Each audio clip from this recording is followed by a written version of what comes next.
Matapos ang 31 taong pagtatago, nadakip na ang isa sa mga suspect sa pagpatay sa isang binatilyo sa Eastern Samar.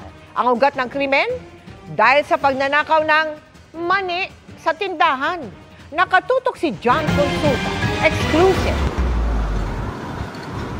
Sa bahaging ito ng Kalawan, Laguna, walang kamuwang-muwang ang tsoper ng jeep na ito na mga polis ng NCRPO na pala ang kanyang naisakay. Polis kami adi kami para iserbi muwaran to pare sa Samar. Arestado ang 52 taong gulang na driver ng jeep na 31 taong nagtatago sa kanyang kasong murder. Inagahan namin kasi ang jeepney driver is morning naman umaalis eh.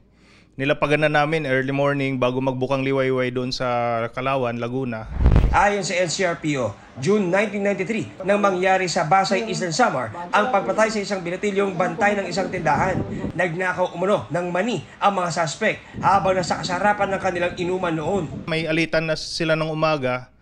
Nung gabi, may motibo na talaga silang dalawa kasi may dala silang kutsilyo at saka yung isa barel. Kinursunada na nila nung gabi. 31 years siya nagtago pero sa kamay ng batas, maabot ka pa rin. Nang aming makaharap ang suspect, di na niya itinanggi ang krimen. Binarel muna siya ng kasamahan ko. Sinabayan ko. Mahirap kasi yung mga kapatid ko, di ko makita. Nung mamatay yung papa ko, di man lang ako nakapunta. Pero tinitiis ko kasi may pamilya na ako eh. Gusto ko man sumbong ko. Iniisip ko yung mga anak ko na eh. Sana mapatawad nila ako.